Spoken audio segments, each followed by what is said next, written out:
संचालक महोदय, जो कि आपने मुझे को शब्द रखने का मौका दिया। सर्वप्रथम ग्राम के क्रांतिकारी धरती को नतमस्तक सेवा जोहार करते हुए समाज में समय समय में जन्मे महापुरुषों के चरणों में नमन, और यहाँ उपस्थित हमारे वरिष्ठ बुद्धिजीवीगण और ग्राम के जनता जनार्दन और मेरे युवा साथी, आप सभी को सादर सादर सेवा जोहार पहुँचे। साथियों, जैसे कि आप सभी को विदित है कि आज का जो दिन है आदिवासी समाज के लिए, इस देश के मालिक के लिए बहुत बड़ा दिन है। आज 9 अगस्त को आदिवासी समाज के लिए एक पर्व है जो हम लोग धूमधाम से मनाते हैं। लेकिन साथियों, अफसोस इस बात की है कि आज सब लोग जानते हैं, सोशल मीडिया और मीडिया के माध्यम से देखते हैं कि देश के कोने कोने में जो है किस तरह से आदिवासी समाज के साथ बर्बरता बरती जा रही है। हमारे बहनों को नग्न करके जुलूस निकाला जाता है, उनके साथ अमानवीकृत किया जाता है, और भी तमाम तरीके के जो शोषण अन्य अत्याचार हमारे समाज के साथ हो रहे हैं। ऐसे ऐसे कृत्य हमारे समाज के साथ हो रहे हैं जो साथियों सारी मानव जाति को शर्मसार कर देने वाली घटना है। मणिपुर में आप लोग देखे होंगे, पिछले कई दिनों से हिंसा चल रही। वहां पे जो लड़ाई है वह आदिवासी और गैर आदिवासी के बीच में है।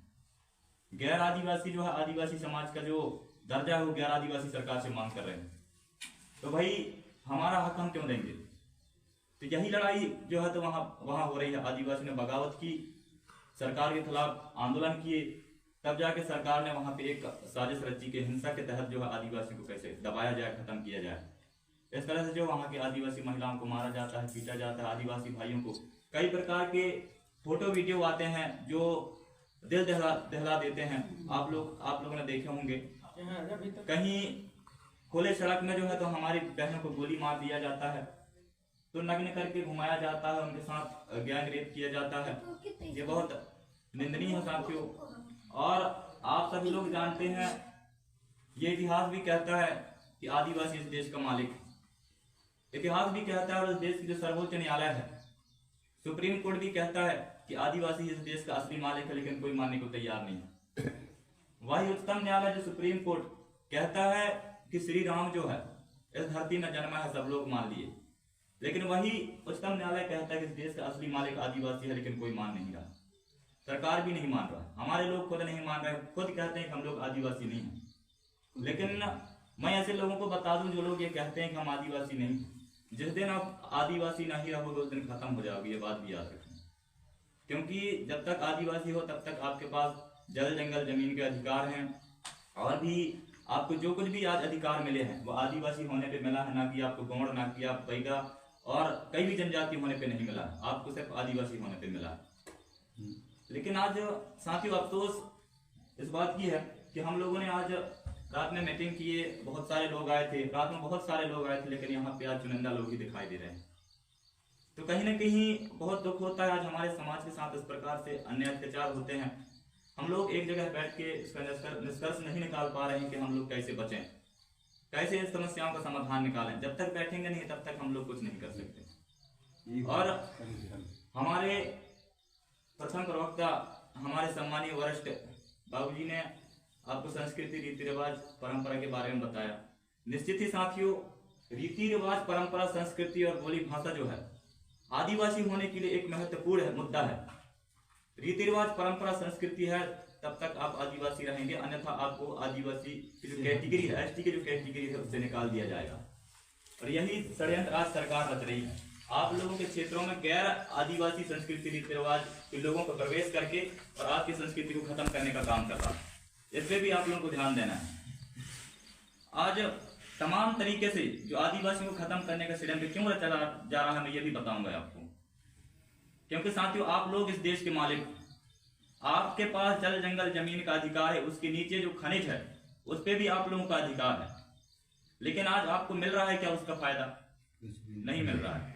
जो कुछ भी है आपके पास जल जंगल जमीन, आज उसको भी सरकार छीन रही है, आपको विस्थापन कर रही है। आज हमारे क्षेत्रों में बड़े बड़े बांध बन रहे हैं।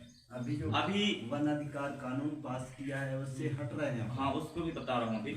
और अभी ये जो गुफा नेशनल पार्क जो आपको अभी बताया गया है, ये भी विस्तार होने वाला है। मध्य प्रदेश के अंदर 600 गांव उठने वाले हैं। तो साथियों इसको समझना होगा, सरकार आखिर आदिवासियों की ही गांव को विस्थापन क्यों कर रही है?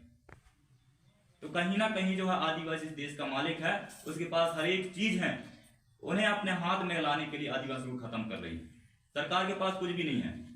सरकार आज विदेशों में जाती है, वहां पे कहता है कि हमारे पास लैंड बैंक है। लैंड बैंक यानी कि जमीन का बैंक, पैसों का बैंक नहीं। तो भाई वो जमीन किसका है? वो जमीन हमारा है, लेकिन आज सरकार लैंड बैंक कह रहा है विदेशों में जाकर, जमीन की वो दिखा रहा है।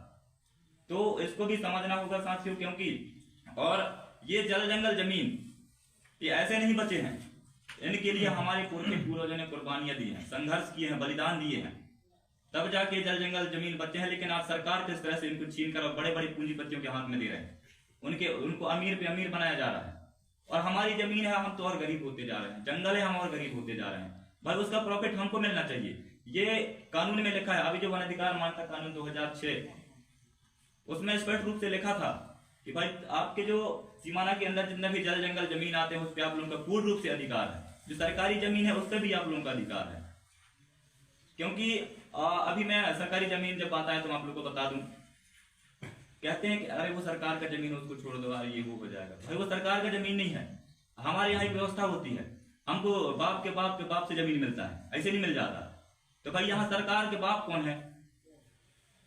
मेरा बाप का लड़का है तो बताओ, सरकार, कलेक्टर, मुख्यमंत्री।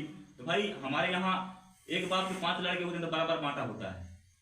भाई छठा वाला लड़का कलेक्टर होगा तो उसको बांटा देंगे, उसका भी तो बाप होगा, तब ना सरकारी जमीन है ना।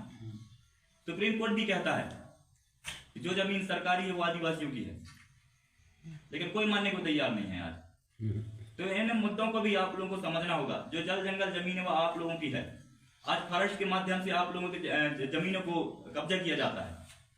फॉरेस्ट विभाग का विस्तार आपके क्षेत्र में नहीं हुआ है, कार्यपालिक शक्ति के अंतर्गत आता है फॉरेस्ट एक्ट, लेकिन इसके बावजूद आपकी जमीनों को छीना जा रहा है। और महत्वपूर्ण मुद्दा ये था कि हम लोग आज रात में चर्चा हुआ थी कि हमारे गांव में जो है रूढ़िगत ग्राम सभा गठित होगी, लेकिन इतने लोगों में तो वो संभव नहीं है। लगभग 2 मोहल्ले हैं, कचरा टोला और हमारा मोहल्ला जो है, यहाँ पे आधे भी रहते तो हम लोग वो कर सकते, लेकिन अभी वो संभव नहीं है। इसलिए साथियों, क्योंकि ये 5वीं अनुसूचित क्षेत्र है, संविधान के 5वीं अनुसूचित क्षेत्र के अंतर्गत ये जो क्षेत्र आता है, यहाँ पे सरकार के द्वारा बनाए गए कानून, आजादी के पहले का हो या आजादी के बाद का, कोई भी कानून लागू नहीं होता सीधे तौर पे, जब तक आपके ग्राम सभा, जो रूढ़िगत ग्राम सभा जैसे कि हमने आप लोगों को रात में बताया था, उसके अनुरूप ही यहाँ पे काम होगा, कोई भी एक्ट बने। लेकिन आज होता क्या है कि जबरदस्ती पंचायत के माध्यम से हमको गुलाम बनाया गया है। हम लोग गुलाम कब बने? पंचायत आने के बाद बने। हम लोग 1874 में आजाद हो गए, हमारे पूर्वजों ने 1874 से लड़ाई लड़कर आजाद कर लिए थे हमको, लेकिन आजादी के बाद फिर से हम लोग गुलाम बन गए। आज हम कहाँ आजाद हैं? कहते हैं कि भारत आजाद हो गया, लेकिन देश के मालिक आजाद नहीं हुए। आज हम संविधान के हिसाब से भी काम नहीं कर पा रहे हैं, जो संविधान में अधिकार है उनके लेकर भी काम नहीं कर पा रहे हैं।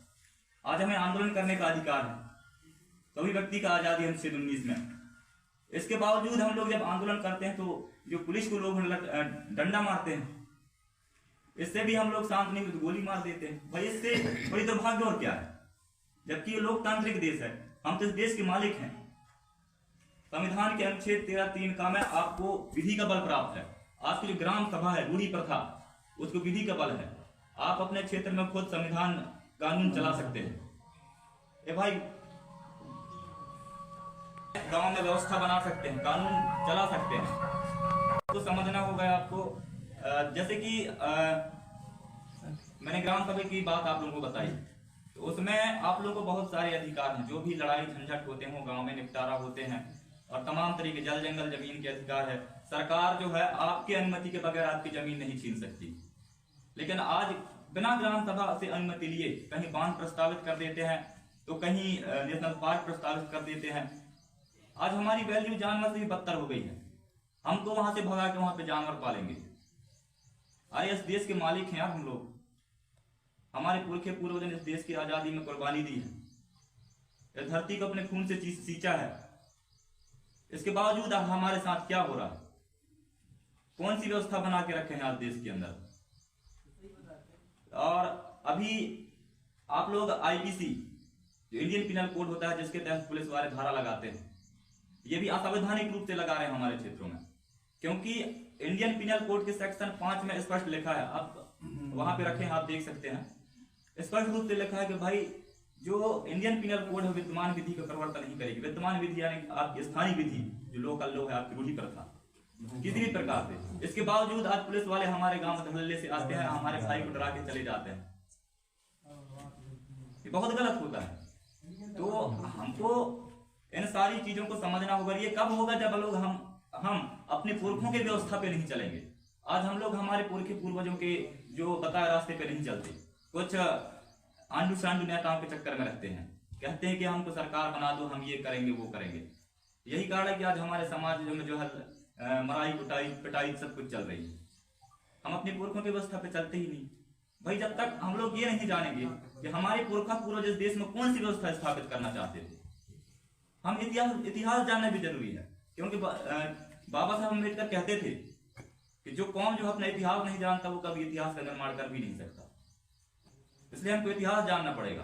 बिरसा मुंडा जिन्होंने एक नारा दिया था, मावा नाटे मावा राज का, यानी कि हमारा गांव में हमारा शासन होना चाहिए, ये हमारे पुरखों की व्यवस्था थी। वो आज संविधान में आज भी है। हमारे गांव में सिर्फ हमारा ही शासन हो सकता है। सरकार के द्वारा बनाए गए कोई भी कानून हमारे क्षेत्र में लागू नहीं होते। ये एक कोर्ट का जजमेंट और आया है, वो उधर में बना के रखूं लिस्ट। केंद्र सरकार और राज्य सरकार 5 अनुसूचित क्षेत्रों में समान व्यक्ति होता है। हम जैसे व्यक्ति यहाँ पे आके वो शासन नहीं चला सकता। विधायिका के अंतर्गत आते हैं। संविधान 3 तरीके से चलते हैं, कार्यपालिका, न्यायपालिका और विधायिका। तो विधायिका के अंतर्गत सरकार आते हैं, और आपके न्यायपालिका के अंतर्गत कोर्ट होते हैं, जज होते हैं, वकील होते हैं, और आपका हो गया कार्यपालिका में आएंगे आपके पुलिस, कलेक्टर, राष्ट्रपति और राज्यपाल। तो इन तीनों के कानून हमारे ऊपर बिल्कुल भी लागू नहीं है। ये तीनों हमें जो है अनुच्छेद 13(3) का इन तीनों का बल प्राप्त है। हम अपने गांव में ही सब कुछ कर सकते हैं। कोर्ट लगा सकते हैं, नेता मंत्री खुद बना सकते हैं, पुलिस कलेक्टर का खुद काम कर सकते हैं। ये व्यवस्था है आज संविधान में, लेकिन मान कोई नहीं रहा। बहुत सारे ऐसे जजमेंट जो सुप्रीम कोर्ट, हाई कोर्ट के बहुत सारे जजमेंट हैं, उनको हमें जानने की बहुत जरूरत है। और साथियों एक बात ये भी है, हम लोग जब तक संगठित नहीं रहेंगे तब तक किसी भी काम को नहीं कर सकते। संगठन बहुत मायने रखता है भाई। आज हम लोग गौण बैगन की राजनीति करते हैं, ये भी बहुत गलत है, गंदी राजनीति। भाई समाज गौण सिर्फ नहीं होता, समाज में बैगा भी आता है, गौण भी आता है, मुंडा, भील, जितना भी हमारे जातियां हैं, जनजातीय, वो सब मिलकर समाज बनता है। और एससी भी हमारा भाई है, ओबीसी भी हमारा भाई है। डीएनए एक है, इन तीनों का डीएनए जो है एक है, लेकिन सब लोग अलग अलग जा रहे हैं। यही कारण है कि आज हम लोग पिट रहे हैं, कुट रहे हैं। तो हमें एकता पे फोकस करना होगा। क्योंकि मैं महापुरुषों की बात को अधिकतर मैं बताता हूँ, कहीं भी जाता हूँ मंचों के माध्यम से। तो किसी ने कहा था कि टुकड़ों में बटा हुआ समाज कभी शासक नहीं बन सकता, कभी हुक्मरान नहीं बन सकता। इसलिए हमें एकता में बंधना होगा, तब जाके हम लोग काम कर सकते हैं। और हमें साथियों संवैधानिक रूप से भी काम करना बहुत जरूरी है। आज जो आप लोगों ने शहरों में ताकत देखी है, वह पारंपरिक ग्राम सभाओं की ताकत है, रूढ़ी प्रथाओं की ताकत है। आज बहुत आलोचना हो रही है उस आंदोलन की। इतने बड़े आंदोलन आज तक नहीं हुआ शहरों में। तो ये एकता की ताकत है। तो इसी तरह हमारे लिए बहुत सारे कानून बने हैं, जमीन के कानून बने हैं। तो वैसे भी आप सभी लोग जानते हैं कि हमारी जमीन जो है गैर आदिवासी नहीं ले सकती।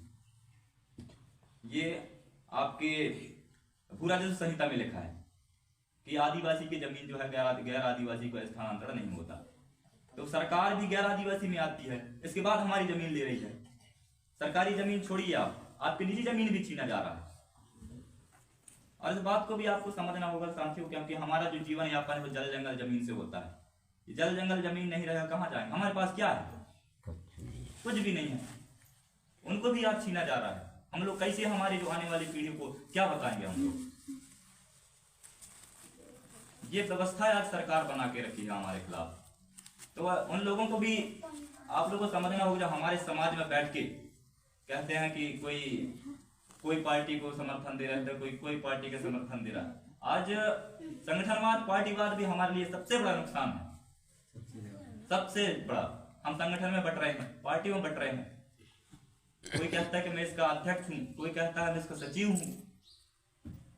अरे भाई, आपको इंटरनेशनल अध्यक्ष बना देंगे, क्या कर लोगे आप? आपके अंदर जब तक वैचारिक शक्ति नहीं है, वैचारिक सोच नहीं है, तब तक आप समाज में कुछ नहीं कर सकते। नेता बनोगे तो वही है पर गांडूगिरी, कोई भी बोल देगा। चुनाव वोट मांगोगे तो ऐसा। और ये भी है कि ये जो व्यवस्था है, चुनाव व्यवस्था, ये भी हमारे क्षेत्र में असंवैधानिक है। पंचायत के माध्यम से आज हमारे क्षेत्र में चुनाव किया जा रहा है। भाई, पंचायत तो हमारे क्षेत्र में असंवैधानिक है ना। 243M देखिए आप संविधान खोल के, स्पष्ट कह रहा है कि पंचायत हमारे क्षेत्र में जो है सीधे तौर से लागू नहीं हो सकता, क्योंकि वो आजादी के बाद का बना हुआ कानून है। अंग्रेजों ने एग्रीमेंट किया था आजादी के पहले, जब देश आजाद हो रहा था। तो भाई, उस समय में जो है प्रथम जो संचालन करता थे, उनसे अंग्रेजों ने कहा था कि यदि तुम आदिवासियों के ऊपर किसी भी प्रकार के कानून लगा रहे हो तो उन्हीं के अनुरूप लगाओगे, अन्यथा किसी दिन में आदिवासी यदि जागृत हो गया, उसका विरोध कर दिया, वो जो तुम्हारे कानून थे वो शून्य हो जाएंगे, फिर से आपकी जो व्यवस्था, जो रूढ़िगत व्यवस्था है, फिर से संचालित हो जाएगी। इसके बावजूद आज बहुत सारे विरोध हो रहे हैं, लेकिन सरकार मानने को बिल्कुल ही तैयार नहीं है। इसलिए आज संविधान का राज इस देश में नहीं है साथियों, राजतंत्र चल रहा है, तानाशाही रवैया अपना रहे हैं लोग। अब सुप्रीम कोर्ट के मैंने आपको बताया, तो सुप्रीम कोर्ट कोई भी कोर्ट हो, चाहे सुप्रीम कोर्ट, हाई कोर्ट, चाहे लोअर कोर्ट, उनके जो फैसले हैं वो देश में कानून बन जाते हैं। तो भाई, देश के कानून को न मानने वाला कौन होता है? देशद्रोही, है ना। भाई, उन्हीं के ऊपर देशद्रोह का मुकदमा दर्ज होना चाहिए ना, IPC 124 लगना चाहिए। भाई, कोई इसमें बात ही नहीं करता। बात ये है। और हमारे समाज के जो नेता हैं, जो भाजपा कांग्रेस में बड़े बड़े सांसद विधायक बन के बैठे हैं, सबसे बड़ी गद्दारी वही लोग करते हैं समाज के साथ।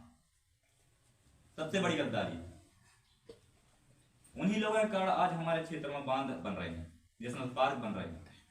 हमारे गांव विस्तार में कोई पूछने नहीं आता, उनसे पूछते हैं कि भाई तुम्हारे क्षेत्र में यहाँ ये वो करना है, वो लोग वहां साइन की, वहां पास हो गया। यहाँ ग्राम सभा का कोई मतलब नहीं है, पुरखा व्यवस्था का कोई मतलब नहीं है। तो साथियों, मैं ज्यादा कुछ नहीं कहूंगा, आप सब लोग समझदार हैं, लगातार जो है आप लोग परिचर्चा करते रहते हैं। समय का अभाव है, क्योंकि आप